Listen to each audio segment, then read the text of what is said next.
Viewers, இன்னைக்கான கார்த்தி ரேவதி சீரியல்ல என்ன நடக்க போகுது அப்படின்றத பற்றி தான் இந்த வீடியோக்குள்ளே பார்க்க போகிற வீடியோ ரொம்பவே இன்ட்ரெஸ்டிங்காக போயிட்டுருக்கு.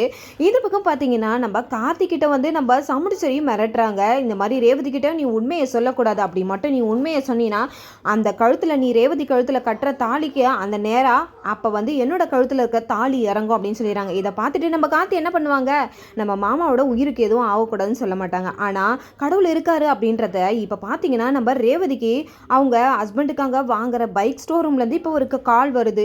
இந்த மாதிரி நீங்கள் பைக் வாங்கியிருக்கேங்க அப்படின்னு சொல்லிட்டு அந்த பைக் ஸ்டோர் ரூமில் இப்போ அவங்களுக்கு ஒரு பெரிய உண்மை காத்துட்ருக்கு. அந்த உண்மையை பற்றி தான் இந்த வீடியோக்குள்ளே பார்க்க போகிறோம். வீடியோவை ஸ்கிப் பண்ணாமல் பாருங்கள், வாங்க வீடியோக்குள்ளே போகலாம். இந்த பக்கம் பார்த்தீங்கன்னா நம்ம ரேவதியை காட்டுறாங்க. ரேவதி கிட்ட கார்த்திகா வந்து உண்மையை சொல்கிறதுக்காக வராங்க. அந்த இடத்துல நம்ம ரேவதி கிட்ட நம்ம கார்த்திகா உண்மையை சொல்கிறாங்க. இந்த மாதிரி உங்களுக்கு ஏற்கனவே கல்யாணம் ஆயிடுச்சு அப்படின்னு சொல்லிட்டு. ஆனால் நம்ம சந்திரகலா என்ன பண்ணுறாங்க, அந்த டாக்டர் கிட்ட சொல்கிறாங்க, இப்போ மட்டும் உன் பொண்ணு அந்த உண்மையை ரேவதி கிட்ட வந்து சொன்னானா அந்த பொண்ணை நான் உயிரோட விட மாட்டேன் அப்படி சொல்கிறாங்க. இதனால நம்ம கார்த்திகாவோட அம்மா பார்த்தீங்கன்னா ரேவதியோட வீட்டுக்கு வராங்க. இந்த பக்கம் சரி எனக்கு கல்யாணம் ஆயிடுச்சுன்னு சொல்கிறீங்க, என்னோட ஹஸ்பண்ட் யார் அப்படின்னு கேட்குறாங்க. ஒரு பக்கம் நம்ம சாமுண்டீஸ்வரி ஷாக் ஆகி பார்க்குறாங்க. இந்த பக்கம் உங்களோட ஹஸ்பண்ட் அவரா அப்படின்னு வாய் எடுக்கிறாங்க. அந்த இடத்துல நம்ம கார்த்திகோட அம்மா டாக்டர் வந்துடுறாங்க. இல்லை ரேவதி, அவளுக்கு ரீசெண்டாக வந்து இந்த மாதிரி வந்து நிச்சயதார்த்தம் நடந்தது, அதில் அவளுக்கு அது கொஞ்சம் டிஸ்டர்பாக இருக்கிறதுனால அவள் கொஞ்ச நாளாகவே இப்படி தான் பண்ணிக்கிட்டு இருக்கா அப்படின்னு சொல்லிட்டு, அதாவது மனநல சரியில்லை அப்படின்னு சொல்லிட்டு ஒரு பெத்த பொண்ணை வந்து அந்த இடத்துல தப்பான ஒரு விஷயமா வந்து போர்ட்ரேட் பண்ணிடுறாங்க. இதை பார்த்து அந்த கார்த்திகாவுக்கு அதிர்ச்சி ஆயிடுது. அப்போ கீழே கூட்டிகிட்டு வராங்க. இதை பார்த்த நம்ம ரோகிணிக்குமே நம்ம மயிலுக்குமே ரொம்பவே சந்தேகமாக இருக்குது. இல்லை எனக்கு ஏதோ ஒரு விஷயம் இருக்குது அப்படின்னு சொல்லிட்டு ரெண்டு பேரும் பேசிக்கிட்டு இருக்காங்க. இந்த பக்கம் ரேவதி ஒரே யோசனையில் இருக்காங்க. அப்போ சாமுண்டீஸ்வரி கிட்ட கேட்குறாங்க, அம்மா எனக்கு ஏற்கனவே கல்யாணம் ஆயிடுச்சா, என்னம்மா அந்த பொண்ணு தான் மனநல சரியில்லைன்றாங்களே, அப்படி இருக்கும்போது அதையே நீ பெரிய விஷயமா எடுத்துக்கிற, அப்படி உனக்கு கல்யாணம் ஆனதை நாங்கள் மறைச்சோன்னா உன்னை கட்டிக்கினவன் சும்மா இருப்பானா, நீ யோசிச்சு பாரு அப்படின்னு சொல்லிட்டு ரொம்பவே புத்திசாலித்தனமாக பேசுகிற சாமுண்டீஸ்வரி அந்த இடத்துல நம்ம ரேவதி கிட்ட என்னென்னமோ சொல்லி மழைப்பிடுறாங்க. ரேவதியும் அதை வந்து சரின்னு சொல்லிட்டு நம்பிடுறாங்க. இந்த பக்கம் பார்த்தீங்கன்னா நம்ம சந்திரகலா ஒரு பதட்டத்தோடு எடுத்துகிட்டு போய் விடுறத அப்படியே நம்ம மயில் வந்து உஷாராக கவனிக்கிறாங்க. எனக்கும் என்னமோ ரோகிணி இந்த அளவுக்கு சின்னத்தை அந்த பொண்ணை இவ்வளோ கேர் எடுத்து வெளியில் எடுத்து போய் விடுறாங்கன்னா சின்னத்தை இதில் ஏதோ ஒரு விஷயத்த மறைக்கிறாங்க அப்படி சொல்கிறாங்க. ஆமாங்க, நீங்கள் என்ன பண்ணுறீங்கன்னா நம்ம கார்த்திக்கு ஃபோன் பண்ணுங்க அப்படின்றாங்க. உடனே கார்த்திக்கு ஃபோன் பண்ணாமல் நேரடியாக போய் சொல்கிறேன் அப்படி சொல்லிடுறாங்க. உடனே சரி ரோகிணியும் சொல்லிட்டு அனுப்பி வைக்கிறாங்க. அங்கே போயிட்டு நம்ம கார்த்தி சொல்கிறாங்க, எப்பா இந்த மாதிரி அந்த டாக்டரோட பொண்ணு வீட்டுக்கு வந்ததுப்பா, என்னங்க சொல்கிறீங்க, டாக்டரோட பொண்ணு எதுக்கு வீட்டுக்கு வரணும், என்னமோ தெரியலப்பா, ரேவதி கிட்ட அந்த பொண்ணு ஏதோ ஒரு உண்மையை சொல்லியிருக்குப்பா, அதை சொல்ல விடாமல் நம்ம சின்னத்தை அந்த பொண்ணை வெளியில் கூட்டிகிட்டு வந்து ரொம்பவே கேர் எடுத்து விடும்போது தான்ப்பா எனக்கு ரொம்பவே டவுட் வந்துருச்சு அப்படின்றாங்க. அந்த இடத்துல டாக்டர் வந்து அந்த பொண்ணுக்கு மனநல சரியில்லை, அந்த பொண்ணு பேசுறதெல்லாம் நீ பெருசாக எடுத்துக்காதமா அப்படின்னு சொல்லிட்டு ரேவதி கிட்ட சொல்லு. என்னங்க என்ன சொல்கிறீங்க நீங்கள், அந்த பொண்ணை நேற்று ஒரு விஷயத்தில் நான் தாங்க காப்பாற்றி வீட்டில் எடுத்துமே விட்டேன், அந்த பொண்ணு நல்லா தாங்க இருக்குது, அப்பா ஏதோ ஒன்று இருக்குப்பா, அப்போ நீ போயிட்டு அந்த டாக்டர் வீட்டில் விசாரிச்சுனா தெரியும்ப்பா, எனக்கு என்னமோ ரேவதியோட ஆப்ரேஷனில் ஏதோ ஒரு விஷயத்த சின்ன அத்தை வந்து பண்ணியிருக்காங்க, அதனால தான் சின்ன அத்தை இந்த அளவுக்கு அவங்கள ஏதோ ஒரு விஷயத்தில் மிரட்டியிருக்காங்க அப்படின்னு சொல்லும் போது தான் நம்ம கார்த்திக்கு இதை பற்றி யோசனை வருது. உடனே கார்த்தி என்ன பண்ணுறாங்கன்னா நம்ம டாக்டரோட வீட்டுக்கு போகிறாங்க. வீட்டுக்கு போனதுமே உங்கள் பொண்ணு எங்கே அப்படின்னு கேட்குறாங்க.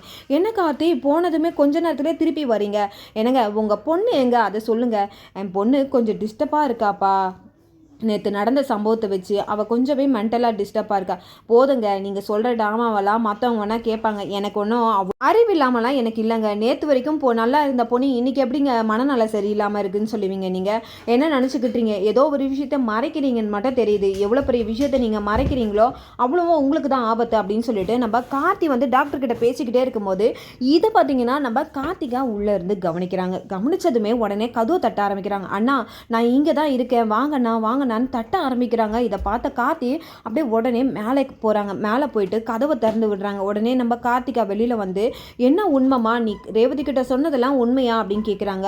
ஆமாண்ணா உண்மைதான், எங்கள் அம்மா ஒன்றா பொய் சொல்லலாம், நான் பொய் சொல்ல மாட்டேன், ரேவதிக்கு ஆப்ரேஷன் நடக்கும் போது அவங்களுக்கு பழசெல்லாம் ஞாபகப்படுத்தக்கூடாதுன்னு சொல்லியிருந்தாங்கல்ல, அதெல்லாமல் பொய், நான் அவங்க உயிருக்கு ஆபத்து அப்படின்னு சொல்லிட்டு அம்மாவை நம்ம சந்திரகலா தான் வந்து பொய் சொல்லி வச்சுருக்காங்க, அப்படி இல்லைனா உன்னை உயிரோட விட மாட்டேன் அப்படின்னு சொல்லிட்டு எங்கள் அம்மாவை மிரட்டி இருக்காங்க, இப்போ கூட எங்கள் அம்மா எனக்கு ஏதாவது ஆயிடுமோ அப்படின்னு சொல்லிட்டு தான் பயந்துக்கிட்டு அந்த உண்மையை சொல்லாமல் இருக்காங்க அப்படின்னு சொல்லிட்டு நம்ம கார்த்திகா எல்லாத்தையும் போட்டு உடச்சி உடைச்சிடுறாங்க. எதுக்காகங்க உங்களை மிரட்டினாங்க அப்படின்றாங்க. என்னோட வீடியோ ஆதாரம் அவங்க கிட்ட இருக்குது, அதனால தான் நான் இப்போ என்னோட பொண்ணு உயிரையும் எடுத்துருவேன் அப்படின்னு சொல்லியிருக்காங்க. அதனால தான் இப்போ கூட அவ்வளோ தூரம் போயிட்டு அந்த உண்மையை எங்களால் சொல்ல முடியாதனால தான் என் பொண்ணுக்கு மனநல பாதிக்கப்பட்டிருக்கு நான் போய் சொல்லிட்டேன். கார்த்தி, எனக்கு எவ்வளோ கஷ்டமாக இருந்தது தெரியுமா? நல்லா இருக்கிற பொண்ணை நான் மனநல பாதிக்கப்பட்ட பொண்ணு அப்படின்னு சொல்லும் போது அந்த இடத்துல என்னோட இதயமே நின்று போச்சு அப்படின்னு சொல்லிட்டு அவங்க அழுதுகிட்டு நம்ம கார்த்திகிட்ட எல்லா உண்மையும் சொல்லிடுறாங்க. இதை பார்த்த கார்த்தி சும்மா இருப்பாங்களா? உடனே ரேவதி வீட்டுக்கு தான் வருவாங்க. ரேவதி வீட்டுக்கு வராங்க. அங்கே பார்த்தீங்கன்னா நம்ம சந்திரகலாவை தான் பார்க்குறாங்க. சந்திரகலாவை பார்த்து கேட்குறாங்க, என்னோட வாழ்க்கையே இது நாள் வரைக்கும் நீங்கள் அழிச்சிருக்கீங்க, நான் இதுக்கு மேலே சும்மா இருக்க மாட்டேன் அப்படின்னு சொல்லும் போது ஏய் அப்படின்ட்டு நம்ம சாமுண்டீஸ்வரி குரல் கொடுக்குறாங்க. சாமுண்டீஸ்வரி இப்போ என்னடா அதுக்கு அப்படின்னு கேட்குறாங்க. அப்போ எல்லா உண்மையும் உங்களுக்கும் தெரியுமா அப்படின்றாங்க. ஆமாடா தெரியும், இப்போ என்ன பண்ண சொல்கிற? அதுக்கு நீ மட்டும் இப்போ போயிட்டு எல்லாத்தையும் நீ ரேவதி கிட்ட சொல்லிடுவியா அப்படின்னு கேட்குறாங்க. அதுக்கு கார்த்தி சொல்கிறாங்க, ஆமாம் இதுக்கு மேலே என்ன உண்மை இருக்குது? என் ரேவதிக்கு உயிருக்கு ஆபத்து ஏற்பட்டிருந்தா நான் இத்தனை நாள் அமைதியாக இருந்தேன், இதுக்கு மேலே நான் அமைதியாக இருக்க மாட்டேன் அப்படின்னு சொல்லிட்டு நம்ம கார்த்தி போகிறாங்க. உடனே நில்லு, அப்படியே நீ போயிட்டு ரேவதி கிட்ட சொல்லி அவள் கழுத்தில் தாலி கட்டுறனே வச்சுக்கோ, அவள் கழுத்தில் தாலி ஏறுற நேரத்தில் என்னோட தாலி கீழே இறங்கும் அப்படின்றாங்க. அப்படின்னா என்ன அர்த்தம்? ராஜராஜனை எதனா பண்ணிடுவேன்னு சொல்லிட்டு நம்ம கார்த்திகிட்ட மிரட்டுறாங்க. இதை கேட்ட கார்த்தி என்ன பண்ணுவாங்க? மாமாவோட உயிருக்கு எதுவும் ஆபத்து ஏற்படக்கூடாது, கொஞ்சம் இதை பொறுமையாக தான் ஹேண்டில் பண்ணணும்னு சொல்லிட்டு மறுபடியும் கார்த்தி வந்து பின்வாங்குவாங்க, கொஞ்சம் அமைதியாக இருப்பாங்க. இந்த பக்கம் கடவுள் இருக்காருன்றத இப்போ நம்ம ரேவதி மூலயமா தெரிஞ்சுக்கலாம். இப்போ அப்படியே ரேவதி கிட்ட காட்டுறாங்க. ரேவதிக்கு பார்த்தீங்கன்னா இப்போ ஒரு ஃபோன் வருது. ஃபோன் கால் வந்ததுமே ரேவதிக்கு பார்த்தீங்கன்னா நம்ம ரேவதி நல்லா இருக்கும் போது நம்ம கார்த்திக்காக பைக் வாங்கியிருப்பாங்கள்ல, அதே ஸ்டோர் ரூம்லேருந்து கால் வருது. என்ன யார் அப்படின்னு கேட்கும் போது, இந்த மாதிரி நாங்கள் பைக் ஸ்டோர் ரூம்லேருந்தா கால் பண்ணுறோம், நீங்கள் உங்கள் பைக் வாங்கினீங்களா, அதுக்கு ஒரு பெரிய கிஃப்ட் அடிச்சிருக்கு, அந்த கிஃப்ட்டை நீங்கள் வாங்கிக்கணும் அப்படின்றாங்க. இதனால் ரேவதிக்கு ஒரே குழப்பமாக இருக்குது.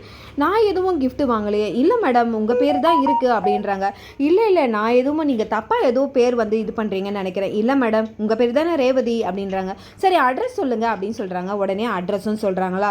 உடனே அந்த பொண்ணு வந்து சொல்கிறாங்க, மேடம் நீங்கள் எதுவாக இருந்தாலும் பைக் ஸ்டோரூமுக்கு வந்து டீட்டெயில் விசாரிச்சுக்கோங்க, இந்த மாதிரி நான் வந்து புதுசு தான், அதனால் நீங்கள் வந்து எனக்கு வந்து உங்ககிட்ட வந்து கிளியரான டீட்டெயில்ஸ் என்னால் கொடுக்க முடியல, இன்னும் ஒரு 2 மணி நேரத்தில் மேனேஜர் வந்துடுவாங்க, அங்கே வந்து நீங்கள் விசாரிச்சுக்கோங்க அப்படின்றாங்க. உடனே ரேவதி சொல்கிறாங்க, சரி நான் வரேன் அப்படின்னு சொல்லிட்டு நம்ம ரேவதியும் ஃபோனை வச்சுறாங்க. ரேவதி ஃபோனை வச்சதுமே யோசனை வருது அவங்களுக்கு, நம்ம ஏற்கனவே அம்மா கிட்ட வீட்டில் வெளியில் நிற்கிற பைக்கை பற்றி நம்ம விசாரித்தோம், அப்போ வந்து அம்மா என்னென்னமோ சொன்னாங்க, அப்பாவோட பைக் அப்படிலாம் சொன்னாங்க. இப்போ என்னடா கால் வருதே பைக் ஸ்டோர் ரூம்ல இருந்து, எனக்கு ஒண்ணுமே புரியலையே. வீட்டில் வர இந்த கார்த்திகா டாக்டரோட பொண்ணு வந்து உண்மையை சொல்றாங்க, ஆனா இவங்க யாருமே வந்து அது பொய், அந்த பொண்ணுக்கு வந்து மனநல சரியில்லைன்னு சொல்றாங்க, ஆனா அந்த பொண்ணை பார்த்தா அப்படி தெரியல அப்படி சொல்லிட்டு பல கேள்விகளுக்கு நம்ம ரேவதி யோசிக்க ஆரம்பிக்கிறாங்க. அப்போதான் ரேவதி ஒரு முடிவு எடுக்கிறாங்க. இதுக்கெல்லாம் உண்மை நம்மளுக்கு தெரியணும்னா அந்த ஸ்டோர் ரூமுக்கு போனால் தெரியும் அப்படின்னு சொல்லிட்டு நம்ம ரேவதி கடன்னு பார்த்தீங்கன்னா அந்த ஸ்டோர் ரூமுக்கு போகிறாங்க. அங்கே போயிட்டு அந்த மேனேஜரை மீட் பண்ணுறாங்க. அப்போ மேனேஜர் வந்து கேட்குறாங்க, எப்படி மேடம் இருக்கீங்க, நல்லா இருக்கீங்களா அப்படின்றாங்க. நான் நல்லா இருக்கேன், நீங்கள் ஏற்கனவே என்னை பார்த்தா மாதிரி. ஆமாம் மேடம் நீங்கள் ஏற்கனவே வந்து இருக்கீங்களா அப்படின்றாங்க. இல்லை சார் எனக்கு ரீசெண்டாக ஒரு ஆக்சிடென்ட் நடந்தது, அந்த ஆக்சிடெண்ட்டில் நான் நிறைய விஷயத்த மறந்துட்டேன், இப்போ கூட பைக் ஸ்டோர் ரூமில் நான் பைக் வாங்கினேன் அப்படின்னு சொல்லிட்டு சொன்னாங்க. என்ன மேடம் சொல்கிறீங்க? ஆமாம் மேடம் நீங்கள் வந்து லாஸ்ட்டாக வந்து ஒரு பைக் வாங்கினீங்க, அதுவும் உங்கள் ஹஸ்பண்டுக்காக நீங்கள் வாங்கியிருக்கீங்க, அதை வந்து நிறைய விஷயம் வந்து எங்ககிட்ட மாற்ற சொன்னீங்க, அந்த பைக்கையும் உங்ககிட்ட நாங்கள் டெலிவரி கொடுத்துட்டோமே அப்படின்றாங்க. அப்படியா சொல்கிறீங்க? ஆமாம் மேடம் நாங்கள் பைக்கையும் உங்ககிட்ட கொடுத்துட்டு கீசாவையும் உங்கள் வீட்டில் இருக்கவங்க கிட்ட கொடுத்துட்டு தான் வந்தோம், நீங்கள் எங்கேயோ வெளியில் போயிருக்கீங்க அப்படின்னு தான் சொன்னாங்க அந்த நேரத்தில். சரி என்னோட ஹஸ்பண்ட் நேம் ஏதாவது சொன்னேனா அப்படின்றாங்க. ஆமாம் அவரோட பேர் கார்த்தி, அவருக்காக நீங்கள் பார்த்து வாங்கினீங்க அந்த பைக்கை அப்படின்னு சொல்லிட்டு அந்த இடத்துல நம்ம பைக் மேனேஜர் வந்து உண்மையை போட்டு உடைச்சிடுறாங்க. இந்த பக்கம் நம்ம கார்த்தி வந்து தான் வந்து அவங்களோட ஹஸ்பண்டுன்றதை நம்ம ரேவதி அந்த இடத்துல தெரிஞ்சுக்கிறாங்க. இதோட பார்த்தீங்கன்னா நம்ம ரேவதி வந்து இதை தெரிஞ்சுக்கிட்டு வீட்டுக்கு வராங்க. இந்த பக்கம் நம்ம சாமுண்டீஸ்வரிக்கு பெரிய அதிர்ச்சி காத்துக்கிட்டு இருக்குன்னே சொல்லலாம். நம்ம சாமுண்டீஸ்வரி என்னதான் மறைக்கணும் அப்படின்னு நினச்சா கூட கடவுள் இருக்கார்ல, உண்மை என்னைக்கு அந்தாலும் வெளியில் வந்து தான் ஆகணும். இப்போ பைக் ஸ்டோர் மூலியமாக நம்ம ரேவதிக்கு கார்த்தி தான் அவங்களோட ஹஸ்பண்ட்ன்றதை நம்ம ரேவதி தெரிஞ்சுக்கிட்டாங்க. இதுக்கப்புறம் ரேவதி என்னெல்லாம் பண்ணுறாங்க, இதுக்கப்புறம் நம்ம சாமுண்டீஸ்வரி என்னெல்லாம் முடிவெடுக்கிறாங்க அப்படின்றத அடுத்த வீடியோவில் நம்ம பார்க்கறதுக்கு முன்னாடி என்னோட ரிவ்யூ உங்களுக்கு பிடிச்சிருந்தா மறக்காமல் உங்களோட கமெண்ட்களை என்னோட கமெண்ட் பாக்ஸில் தெரிவிங்க. வீடியோ பார்த்துருக்கோங்க எல்லாருமே என்னோட சேனலுக்கு சப்போர்ட் பண்ணுங்கள். தேங்க்யூ.